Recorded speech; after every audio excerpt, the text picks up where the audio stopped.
Hey guys, welcome back to the channel. It's Sinmicomposer, and if you cannot tell by the screencast that I showed you and the thumbnail that's literally behind me, we're going to be doing the Apple Watch Ultra. It's unofficial, but I'm just giving you a scope into what goes on into my brain, and what makes this video actually really better is that I use free sounds. So for those that are just starting, I'm going to put the free sounds in the description so you can get them for yourself and try them out and play with them. And yeah, without further ado, let's just get straight into the video. Of course, if you don't follow me on social media, it's just Sinmicomposer1 on every single thing. And yeah, without further ado, let's just get straight into the video. Let's go. So guys, we're in our whiteboard session, and as you can see, I've divided Apple Watch Ultra into 3 categories, and I'm going to tell you why. I'm trying to make myself have as much leeway and room for the reason why I give the sounds the power that they do. So, Apple, innovation. From when Steve Jobs first started it, he pushed boundaries, he pushed borders, and he wasn't afraid to do things that were of the norm or out of the norm. That's what our music must convey. Sleek. It's very sleek. The edges are thin. Even with this new iPhone 17 Air, it's the thinnest that a phone has ever been. Thinner than the iPhone 6 actually. And it just goes to show that they're pushing boundaries. They're very innovative, right? Minimalistic. You can actually testify for this for yourself actually. When you go into an Apple store, you can actually see that, damn, there's not much going on here. They might have the plant there, little screen there, the tables are all straight. Everything is where it's supposed to be. It's very minimalistic. When you walk into something that's very minimalistic, they don't have too much going on. It's simple, but yet extravagant. Watch. Similar to the last video, time, precision, and style. People like wearing Apple Watches everywhere they go. It's an everyday watch. It's an everyday wear. So people want to, style it with their outfits and stuff like that. So it's got to be really stylish on music, but still very minimalistic at the same time. So I'm giving myself that leeway. Still stylish, but yet minimalistic. And of course, it's got to be precise. Again, time is a very precise thing. It just keeps on going. Very precise if it's working. And ultra. Of course, Apple have been in the business of, making more powerful versions than a base model version. So this one has got to be felt. It's got to be feeling more powerful. Like you can see the word there: power, durability, and extreme. This watch is actually made for people that do like triathlon or just crazy extreme things like climbing mountains, which I'm not a fan of doing. But if you want to have that, this is definitely the watch for you. Extreme, durable, and powerful. So when you get this watch, you're more powerful than the person that, is not wearing this type of watch. In terms of being extreme, outdoorsy, stuff like that. These are things that must play into our music, and these are the words and terms that must tie in. So, though it's extreme, we still got to feel minimalistic. So how do we make music feel very extreme but very minimalistic? I'm going to show you in the next slide now. Let's go. So hey guys, now we're in Logic. I'm going to show you how everything was done using the keywords that we used in our whiteboard session, and really how everything just came to be. So of course you got the Logic session right here. You've got the picture as well. Here we go, movie. You can see the picture there if you didn't know how to get it up, if it turns up like that. And really and truly, going back to the term minimalistic, how many sounds do we have here? In terms of actual music sounds, 1, 2, 3, 4, 5, 6. And I was kind of feeling, not insecure, but I was kind of feeling weary, like, damn, I haven't added enough sounds to make this feel grand or, massive. But I remember watching a video that Ludwig Göransson did for Oppenheimer with, I think it's like Verity or Vanity Fair. And he said that sometimes you just got to, capture the things that, inspire you the most. And really and truly, these 6 sounds inspired my outlook on making the soundtrack for this. So let's just go into it. Muted electricity. Like I said it before in other videos, the bedding. I like making a bedding. I like making a foundation for everything that's gonna come forward ahead. So here it is. I'll show you muted electricity.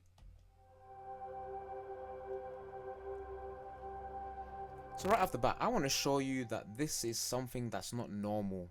Ethereal, I guess that's the word, but very powerful. So it's like kind of a shiny sound, very polished. So it goes back to the word sleek. Here we go.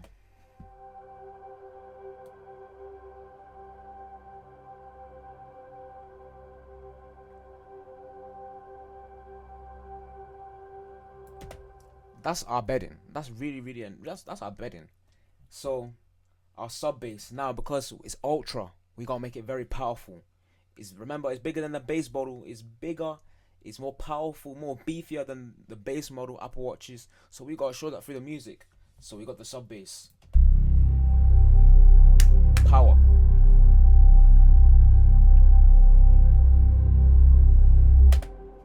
So already we can see now that though it's got that sleekness to it, it's definitely got that rough edge that gives it a lot of weight and body. Now I'm going to show you the two plugins that I'm using for this one. Muted Electricity Modern Media Composer. This guy is literally so underrated. I love his content. I'll put it in the description as well. And here's the settings for it. I don't normally reveal settings like that. I let people, do it for themselves. But because this is a free sound and people may still be getting started, here it is. Honestly, this is a really good tool to use. It's really made for underscore and main themes. You can really use it for anything. I like using it for underscore though, and yeah, that's just the settings for it. If you got contact, it should be good for you. And the sub bass, again, contact as well. Free one, Evolution Devastator Warzone. Now this sounds mad because it looks like this is what beginners would use, but if you manipulate sounds properly, you can make it sound really great. And this is meant for like games and like trailer for game music, but really and truly it does the job. I mean, without any EQ, it sounds like this. Like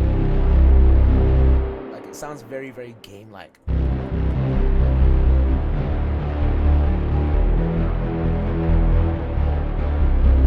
Right? Sounds very gamey, I guess, like first person shooter. But when you put the EQ on it, I've taken out the high end. I've taken out the high end, so it gives it more body, more bass. So when it just feels that part of the stereo image, which is the low end, which I primarily want it to do. Because if I don't,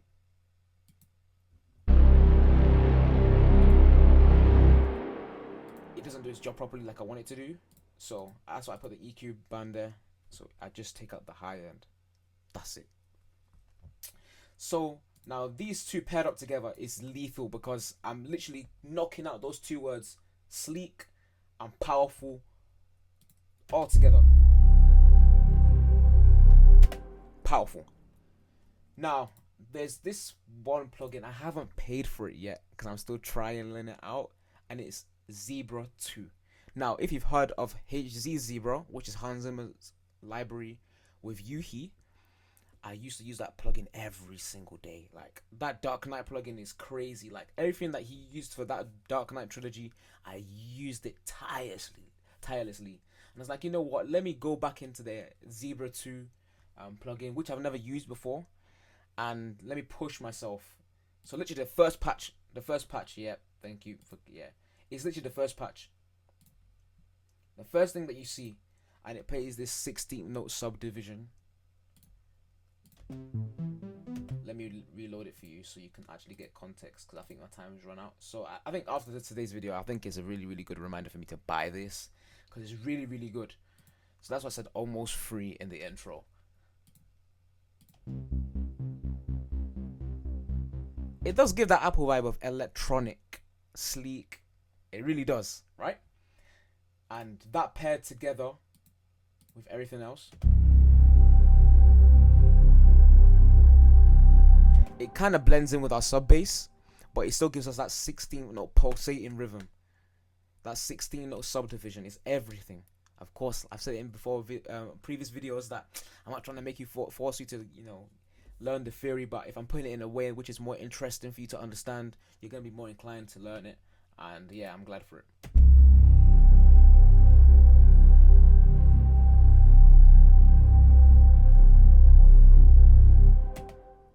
That is pretty much half of our sounds already. That's pretty much half of our sounds. Okay, going forward now, our pads. I didn't really want to add anything too in your face. I wanted the visuals and the music to really go hand in hand. And I think for every project to that day I die, I feel like that should be the assignment, unless someone tells me anything different. But the visuals and the music should always go together. Should always be in sync. Should be always one story, one cohesive story. So these pads that I used, again, there's so much joy in using the free sounds because they're not that bad. They're not that bad. Pad 3 in Labs, Spitfire Labs. People look down on it because it's not your big ones like your Omnispheres, your Serums, but they're not that bad. It was really hard for me to find this because I'm so used to using like Omnisphere, but honestly, this plugin is really, really good, and I'm gonna solo it out for you right now.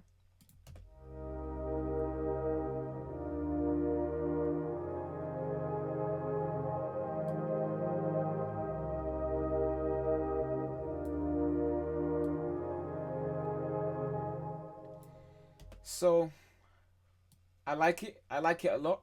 It was really hard for me to, adjust the release and stuff. So I've got things played in outside of like the actual snap on the grid. Normally you'd have it here on bar 9, bar 8, but because of the way that the notes trigger, I've had to go one measure below the actual bar that it should start on, which is strange and which was really, really tough to, mitigate, but I was able to do that anyway and able to find a way. Music's really problem solving when you're working with doors and stuff, so you really got to problem solve in the really, really quick way, because I've said in previous videos, time's not on your side. Same with this pad.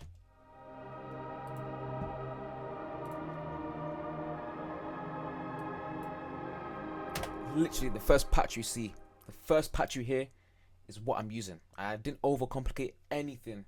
Here are the settings for it. Of course, I had to alter some settings because of the release as well. But here it is together. It's really, really beautiful. Really, really beautiful.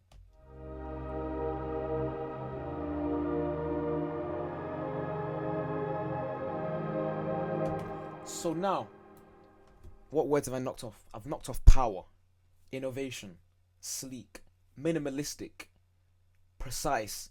I feel like it's, personally, I think it's stylish, the way I've done everything. And yeah, basically the progression as well helps. I'm in a minor key. I'm gonna load up Keyscape for you here. Keyscape, I guess I'm not using it in the actual project. I'm gonna delete it so I save space. But really and truly, I'm in the key of E flat, if it works for me. There you go.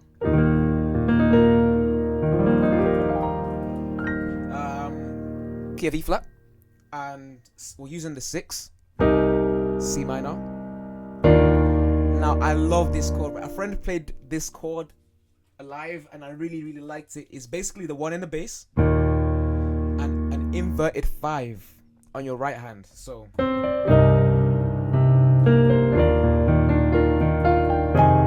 two and then 4.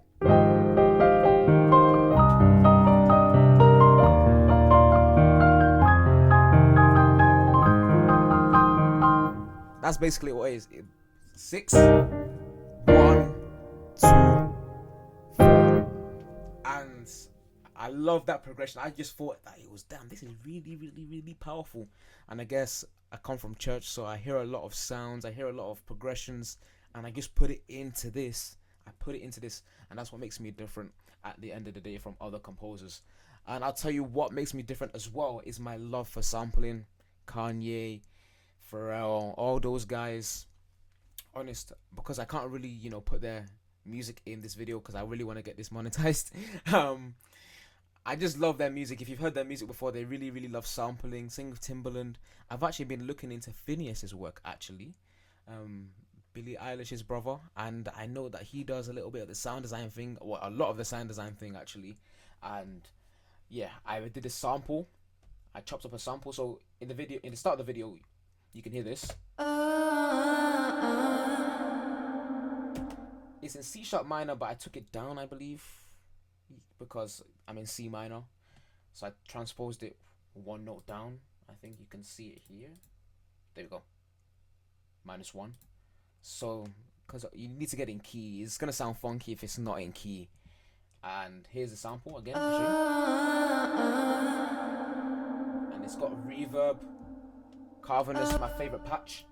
and I chop up that sample, that short sample. You can make magic out of anything. This is for free. My friend gave it to me because he thought, oh, this sample pack is not good enough. But I told him, I prove you wrong, man. This is a really, really, really good vocal chop up sample, or vocal sample.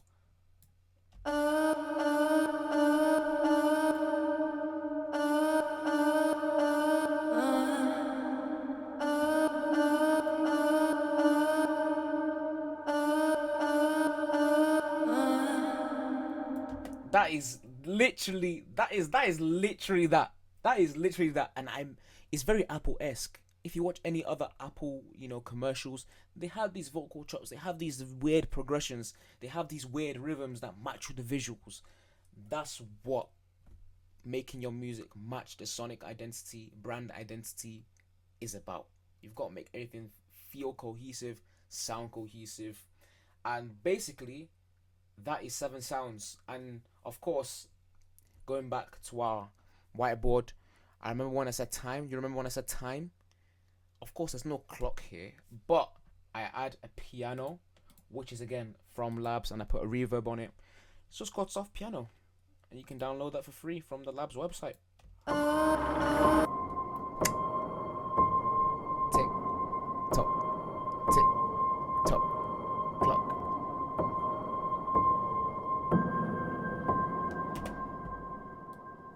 That is our clock. That symbolizes our clock. But it makes it so much powerful because I make it a piano and I reverb it out, I verb it out. And then, so here's all our music together without any sound effects, because the sound effects play a really massive role in our transitions as well. So here it is.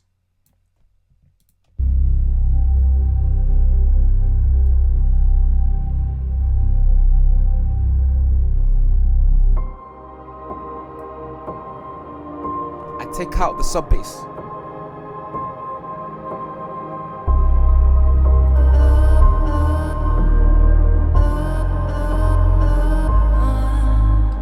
The reason why I take out the sub bass, I just want to make it feel more impactful. You're in and then you're out, and then you're in and you're out. I just want to make it have that impact. So now we're going to our sound effects. Again, like I said, it helps with transitions a lot with our picture. So I'm going to solo everything out so you just get an idea. And really and truly, like I said, I love sampling. I just love being creative. I just really I just love these things because the people I like really do this, and I've got a weird way of just manipulating it and making it my own. So the beginning, I'm sorry guys, I actually forgot to get the picture up for you. So that coupled up with the first instrument, which is muted electricity, that really goes well together. I'll play that for you as well. Right, so that ushers in what we're about to see. It's like a spaceship's just absolutely landed on an instrument, or a planet rather.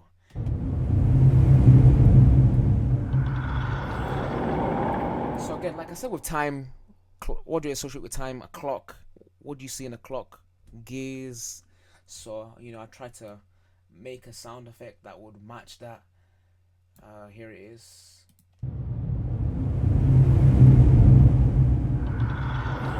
You know what? For one of the sound effects, actually, this one, the train departing, that's actually a tube train from London, and I just sampled it. But I put reverb on it, I put echo on it, so it doesn't really sound like a train. It just sounds like a nice whoosh transition, which was really, really smart. So I credit myself for that. And then it comes again.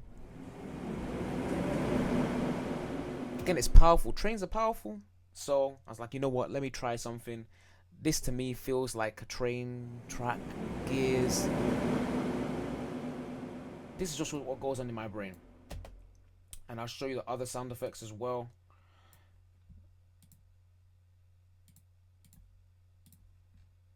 The gears sound effects.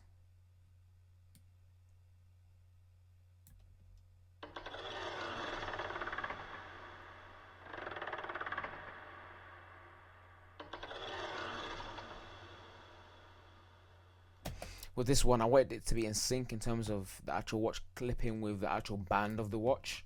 So here it is. Sounds a bit distorted, but everything that's picked, it just goes together with the stereo image, so it doesn't really sound distorted. It doesn't sound really fuzzy. So it just works at the end of the day. Here's that click.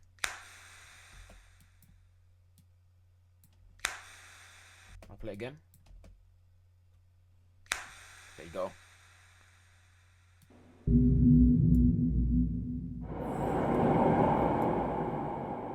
And then that's the train actually departing from the station, which is really dope. Which is really dope. And you can drag and you can sample, you can chop to your heart's desire, as long as it fits the brief, as long as it fits the script. Stick to the script, stick to the brief. Like a director will tell you, just stick to the script, don't change anything if you don't have to. But really and truly, I stuck to the script, I stuck to the brief, and I made it as powerful, as sleek, as modern, as minimalistic as it can be. And I think everything paid off. So guys, that's pretty much the end of the video. If you enjoyed it, again, please leave a like, subscribe, all those good things. What adverts do you want me to do next? The next one's going to be a Mercedes one, so I'm going to show you how I would attack that. And again, let's just end this year off with a bang. It's 2025, and I was like, let me just start something new. It's never too late to start. So yeah, without further ado, here is the final product.